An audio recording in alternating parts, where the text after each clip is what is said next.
Bueno, muy bien, aquí estamos en la 99.9 y a propósito de este feriado que yo he comentado una columna de Luciana Sabina haciendo una crítica muy fuerte al respecto del mismo, da la oportunidad, como bien dice debajo de su título en una columna publicada en Clarín de Liderazgo, Estilos y Finales, eh, Ricardo de Tito, al respecto de las personalidades, tanto de el general don José de San Martín como de Rosas, de Juan Manuel de Rosas. Para hablar de eso está el propio de Tito con nosotros. Ricardo, buen día, ¿cómo estás? ¿Qué tal? Buen día, ¿cómo están ustedes? ¿Qué tal, José Luis? Bien, bien. Antes de ir a las personalidades, ¿no? Y al respecto de eso tengo un tema puntual para preguntarte. Eh, ¿Tiene sentido la memoria de la vuelta de Obligado como una gesta nacional al punto de llevar el concepto de Día de la Soberanía? Este, bueno, depende. Primero, yo lo escribí esto ya hace bastantes años. Hay que primero discutir qué se entiende por soberanía nacional, en sus conceptos más variados, ¿no? ¿Qué validez tiene ese término comenzando ya a promediar el siglo XXI en un país globalizado, mundializado? Y luego, por supuesto, amerita analizar el hecho en sí, en el que con toda claridad el pírrico triunfo, si es que se lo puede llamar triunfo, ¿no? Porque Ujú. en algún momento hasta bueno, en París hay una calle que se llama Obligado, recordando el triunfo de los franceses. Claro. Porque ellos lo entienden como un triunfo haber pasado por sobre las cadenas de Obligado, cosa que es absolutamente cierto. Entonces, se ha revestido a todo ese episodio de un heroicismo cuando fue un pequeño batallón o un grupo pequeño destinado a tratar de impedir que avanzara la flota anglo-francesa, y no se logró el objetivo. Las bajas fueron claramente, mayoritariamente del lado argentino, y, y bueno, y si bien no logró el objetivo de abrir la navegabilidad de los ríos interiores, este, eh, la realidad es que no se puede considerar mucho más que un gesto Ujú. lo que después en el terreno de las negociaciones diplomáticas se logró establecer los puntos de vista que planteaba el gobierno de la provincia de Buenos Aires, y finalmente lo que no se puede ocultar es que toda esa movida, como se dice ahora, del brigadier Juan Manuel de Rosas, tenía como principal objetivo la defensa de sus propios intereses como propietario virtual de la aduana porteña, y con lo cual es casi un ridículo que los entrerrianos, correntinos, santafesinos puedan considerar eso un triunfo, porque en realidad fue el sometimiento de todas las provincias del litoral a los dictados de Buenos Aires, una vez más, ¿no? Claro.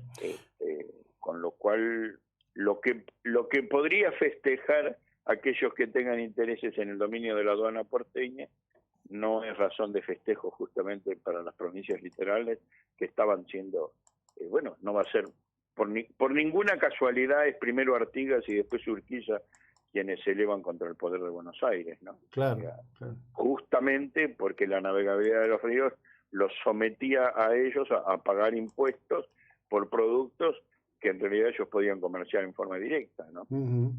Bien, dicho esto, vamos al centro de tu artículo, al respecto de las diferencias entre uno y otro, ¿no? En donde hay un tema que juega, yo no sé si esto lo podés aportar vos, si es algo que la historia ha podido resolver o sigue siendo un misterio de la historia, que es la actitud de San Martín de regalarle su sable corvo a Rosas, ¿no?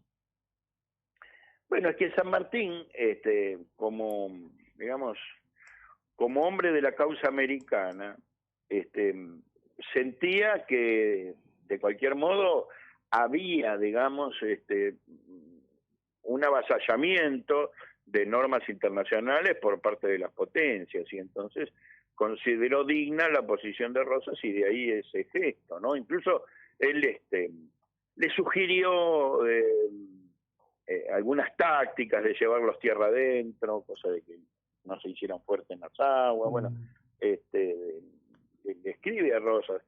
Entonces, pero quiero decir, a esto no hay que revestirlo de un carácter de una epopeya que no tuvo, ¿no? O sea, San Martín era un hombre excesivamente derecho, y coherente con sus principios, entonces consideró que en este gesto digamos, tenía una posición asumida por uno de los dos bandos, claramente.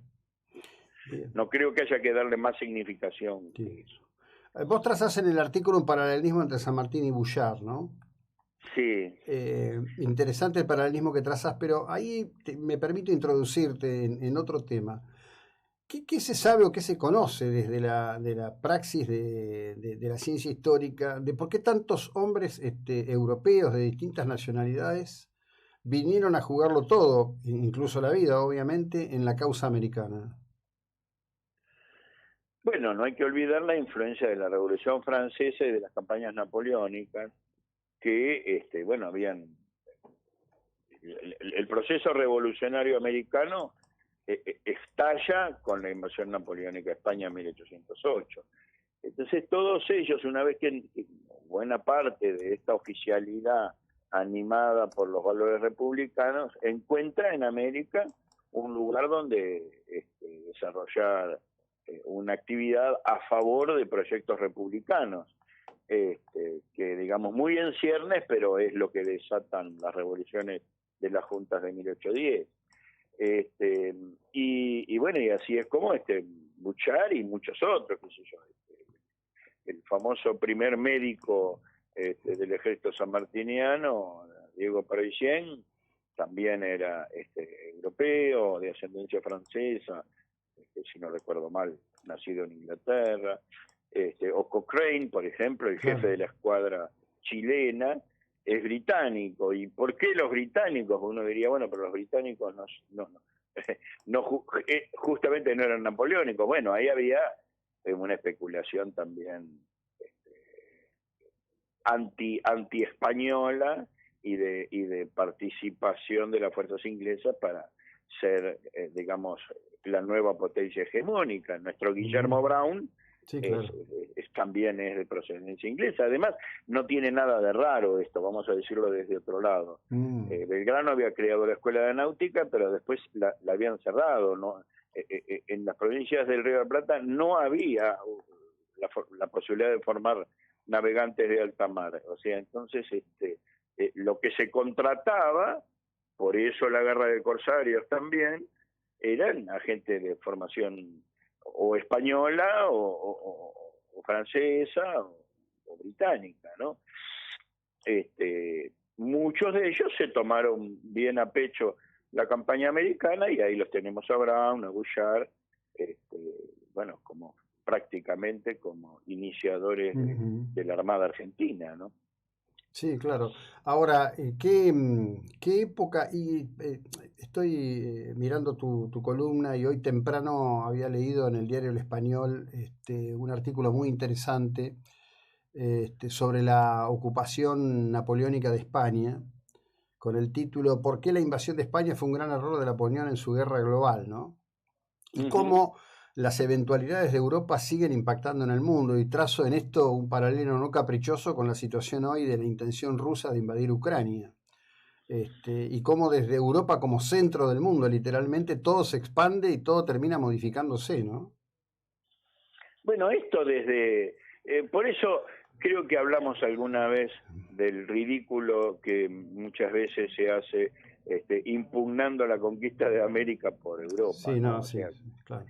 Tratando de girar la rueda de la historia para atrás, o digamos, atendiendo a las crueldades que sucedieron y anteponiendo eso al curso natural de la historia. Bueno, desde el año 1500 el mundo pasa a ser uno. Ujú. Y sin ninguna duda que el centro geográfico político del planeta está, ya no diría en el conjunto de Europa, aunque sí, pero centralmente en Europa Occidental, ¿no? O sea, Francia, España, Portugal, Inglaterra y en menor medida Alemania, algo Rusia, pero ahí está el eje. Holanda, son las potencias que van a expandir sus productos por todo el mundo, buscando materias primas, generando nuevos flujos de intercambio. Entonces, desde 1500 el mundo está globalizado. Por supuesto, no es incomparable con la velocidad de los procesos que hay ahora, pero digamos, la visión de todo proceso que uno quiere estudiar en cualquier región, país, tiene que estar siempre partiendo de la mirada del concierto internacional, si no, no hay explicación posible a los fenómenos, ¿no? O sea, así como decíamos, la invasión napoleónica, por un lado, a la península ibérica, implica que se traslada a la corte portuguesa y ahí tenemos al Brasil. Claro. Si no, el Brasil no sería lo que es. Si Exactamente. no hubiera pasado eso. Bueno, ahí vos tocas, perdóname, un punto interesantísimo. Bueno, discúlpame, pero con el mismo criterio, después, cuando es derrotado Napoleón, vuelve a cambiar la mano desde Europa y vuelve a cambiar la mano para toda América. Claro, claro. Bueno, pero ahí es donde realmente San Martín se vuelve central, ¿no? En su visión de cómo, claro, de cómo accionar, claro, y evita la reconquista española, que parecía que venía, digamos, para reinstalar el orden establecido, ¿no? Con todo el apoyo de la Santa Alianza Europea. Claro. Todas las coronas españolas, europeas respaldaban a los Borbones en la reconquista de América. Claro. Así que, digamos, el potencial era sí, muy alto. De verdad, bueno, y el propio, como vos decías, San Martín, a veces yo esto lo polemizo con otros historiadores de América, que lo ponen a Bolívar en un plano similar. Bueno, Bolívar al principio fue derrotado por los españoles. O sea, es en realidad el cono sur el lugar en el cual los españoles pierden todo su potencial, y Lima era la gran capital del continente para ellos, sí. Así que digamos, la tarea de San Martín es colosal. Sí, sí. A mí todo eso me lleva siempre a un concepto que me apasiona, porque en realidad Buenos Aires era el final del imperio, y era detrás de Buenos Aires estaban las tierras baldías, ¿no? Estaba la nada misma. Sí, sí. Somos un punto muy remoto, y mucho más en aquellos tiempos. Claro. Porque no solo, como está claro en la física, no solo hay que ir, también hay que volver. Entonces, lo que queda muy lejos, no es solo muy lejos llegar, también es muy lejos después de mantener, de sostener. Entonces, sí. La gran expedición que arman los españoles en 1815 termina prefiriendo ir a Venezuela. Les resultaba mucho más directo, mucho más práctico, digamos, que venir a Buenos Aires, donde una derrota los dejaba en un recóndito lugar del mundo. Claro, claro. Sí, obviamente. Bueno, seguiremos en esta idea de traer al presente una historia que además tiene yo diría una situación conflictiva desde los 70 en adelante, que es el intento revisionista, ¿no? El intento de establecer la historia en términos ideológicos del siglo XX. Sí, y en esto del Día de la Soberanía realmente se ha elegido una fecha como mínimo vidriosa, como para, digamos, no es una fecha que transparentemente uno... Y esto encima encumbra a un dictador como Rosa, ¿no? Claro. Un autócrata. O sea, le da una manito de pintura transparente a 25 años de un gobierno de una verdadera tiranía personal.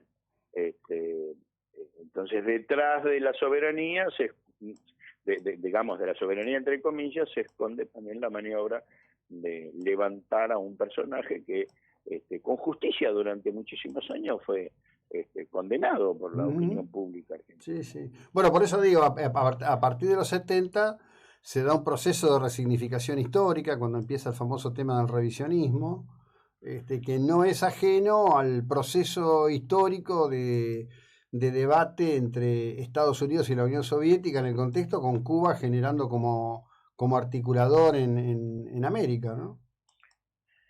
Sí, y te voy a hacer una aclaración que me parece que es pertinente, porque muchas veces uno escucha hoy a los, digamos, a la gente del peronismo,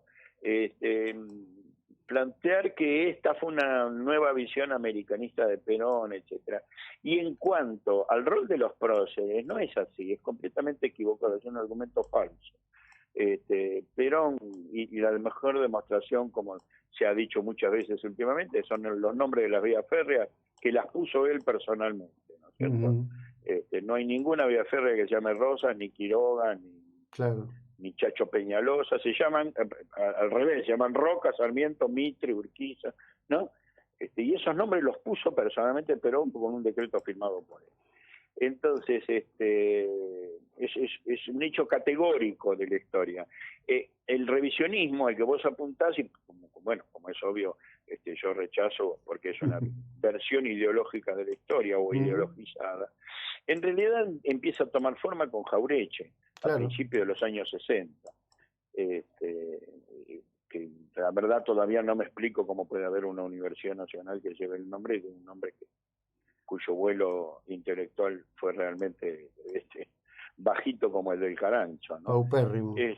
Y sin embargo es así. Bueno, entonces tenemos hasta en el propio peronismo una desfiguración de hacerle decir a Perón cosas que nunca dijo. Yo tengo libros de Perón donde ensalza y defiende a Sarmiento. Entonces, todo, digamos, este planteo revisionista que ahora se